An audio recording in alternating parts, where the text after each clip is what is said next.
못돼 처먹은 인간 말종들 김경훈과 허재필을 알고 계십니까?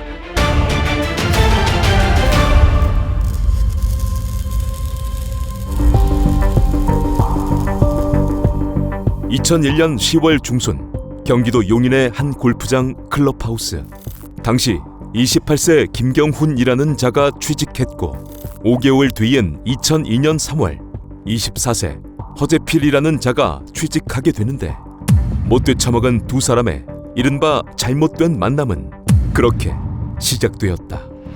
1974년생 김경훈은 포항 출신으로 교육자 집안에서 부족함 없이 자랐으나 성장하며 절도와 성범죄 등을 저질러 교도소를 드나든 전과 7범이었고 당시에는 돈도 없으면서 빚을 내서 차량을 구입하고 업소에도 다니는 자였다. 그리고 1978년생 허재필은 구미 출생으로 계모 아래에서 어렵게 성장했으나 전과는 없었는데 당시에는 유흥비로 탕진한 800만 원의 카드 빚에 허덕이던 상황이었다. 이 두 사람 중 허재필은 유독 말수가 없어 사람들과 잘 어울리지 못했는데 김경훈이 먼저 다가와 살갑게 대해 주었고 그렇게 가까워진 그자들은 서로의 속사정까지 털어놓는 사이로 발전했다. 그러던 2002년 4월 초 카드빚 800만 원 때문에 허재필이 힘들어하자 김경훈이 돈만 벌게 해주면 시키는 대로 할 수 있겠냐는 제안을 했는데 과거 여성들에게만 범죄를 저지른 김경훈의 제안은 여성들을 승용차로 납치한 뒤 돈을 빼앗자는 것. 이때 빚에 허덕이던 허재필은 제안을 받아들였고 그때부터 사건이 시작되었다. 며칠간의 범행 모의를 마친 그자들은 2002년 4월 18일 밤 9시경 차량을 몰고 나가 김경훈이 자주 다니던 용인의 미용실 주인 32살 황 씨에게 퇴근을 시켜주겠다며 접근했다. 이때 황 씨는 몇 번 사양했으나 차량으로 5분이면 가는데 뭘 그러냐는 그자들의 꼬임에 넘어가 결국 차량에 올라탔는데 이때 김경훈은 운전을 하고 허재필은 트렁크에 타고 있었다. 이후 그자들의 차량은 황 씨의 집이 아니라 한적한 용인의 한 휴게소로 향했고 차량이 멈추자 트렁크에서 허재필이 내려 황 씨를 위협하며 신용카드 2장과 현금 10만 원을 빼앗고 카드 비밀번호를 알아낸 뒤 황 씨의 목을 노끈으로 조여 숨지게 해버렸다. 그리고는 황 씨를 골프장 인근 야산에 묻어버린 그자들은 이후 황 씨의 카드로 280만 원을 찾아 탕진하며 숨어 지냈는데 그렇게 한 번의 범행으로 목돈이 생기자 눈이 쳐돌아간 그자들은 두 번째 범행을 준비하게 된다. 첫 번째 범행 일주일이 지난 2002년 4월 27일 점심쯤 그자들은 차량을 택시로 위장하기 위해 수원 법원 사거리에 주차된 택시의 표시등과 번호판을 훔쳐 김경훈의 차량에 부착했고 그날 밤 수원과 용인 일대를 돌아다니게 된다. 그러던 밤 11시경 수원 팔달구에서 택시를 기다리던 29살의 피아노 학원 강사 박 씨를 보고 택시에 타게 했는데 이때 박 씨는 차량에 허재필이 타고 있는 것을 보고 합승에 불편함을 느꼈으나 요금을 싸게 해준다는 등의 꼬임에 넘어가 결국 택시에 타게 되었다.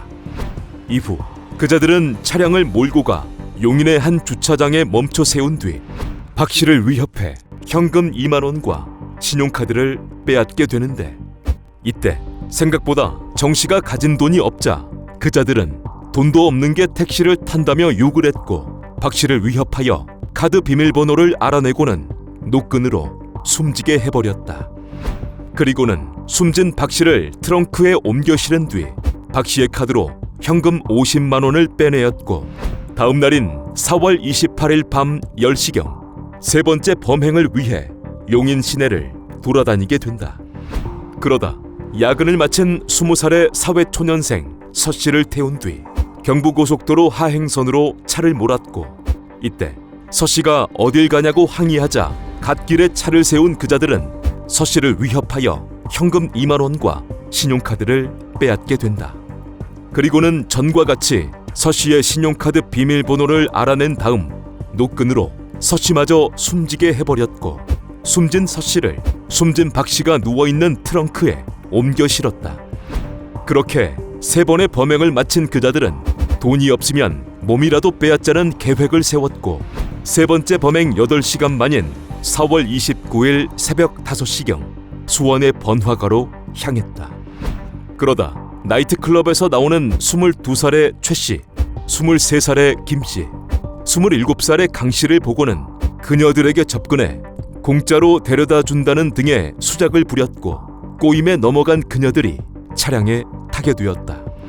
직후 그자들은 그녀들이 차량에 오르자마자 위협하며 빠른 속도로 차를 몰았고, 날이 어두워지기를 기다리다 밤 10시경 오산 톨게이트 갓길에 차를 세웠다.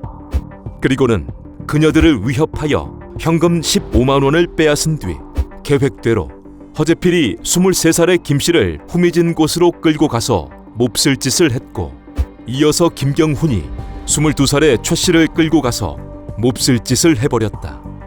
이후 놀랍게도 김경훈이 내려오자 허재필이 방금 김경훈에게 당한 최 씨를 다시 끌고 가서 한 차례 더 몹쓸 짓을 해버렸다. 여기까지도 놀랍지만 이후 그자들은 노끈을 이용하여 자신들이 덮치지 않은 27살의 강 씨를 시작으로 김 씨와 최 씨를 연달아 숨지게 한 뒤 트렁크에 옮겨 실었는데, 그렇게 그자들은 미용실 주인을 시작으로 피아노 학원 강사, 20살의 사회 초년생, 새벽에 만난 3명의 죄 없는 여성들까지 무려 6명을 숨지게 하고 몹쓸 짓까지 해버렸다. 이후 이 미친 자들은 4월 30일 새벽 걸리지 않으려면 더 많은 번호판이 필요하겠다 싶어 용인에 있는 삼성전자 반도체 공장 야외 주차장으로 향했고, 그곳에서 주차된 승용차의 번호판을 떼기 시작했다. 이때 이를 지켜본 경비업체 직원들이 나와 그자들을 진압했고, 직후 신고를 받은 경찰 1명이 현장을 찾게 되는데, 경찰 1명이라도 상황을 마무리했으면 좋았겠지만 그 경찰은 그자들을 순찰차 뒷좌석에 태워놓고 시동을 켜놓은 상태에서 그자들의 차량을 확인하려 잠시 자리를 비웠다. 이때 뒷좌석에 있던 김경훈이 앞으로 와서 순찰차를 몰고 달아나 버렸고, 이에 경찰은 경비업체 직원들과 함께 쫓아가 순찰차를 잡고 허재필을 체포하여 경찰서로 연행했으나 김경훈은 도망쳐 버렸다. 이후 경찰은 그자들의 차량에서 숨진 여성들과 범행 도구, 현금 등을 발견했고, 도망친 김경훈을 잡기 위해 검문 검색을 강화하며 현상금 500만 원을 내걸었다. 한편 경찰이 그러는 사이 김경훈은 고향인 포항으로 향해 동생에게 도움을 받아 600만 원의 도피 자금을 마련했고, 용인에 있는 애인에게 상황을 설명한 뒤 보증금 30만 원에 월세 13만 원짜리 방을 은신처로 마련했다.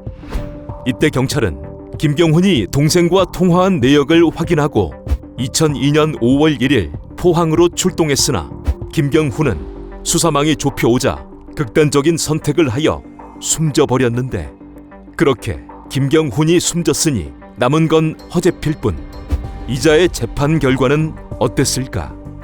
혼자 죄를 뒤집어 쓰게 된 허재필은 재판에서 김경훈이 모든 범행을 주도했고 자신은 마지못해 협력했다는 식으로 진술했으나, 2003년 재판부는 허재필에게 법정 최고형인 사형을 선고했다. 하지만 현재 40대 후반의 허재필은 미집행수 신분으로 현재도 옥살이 중에 있다.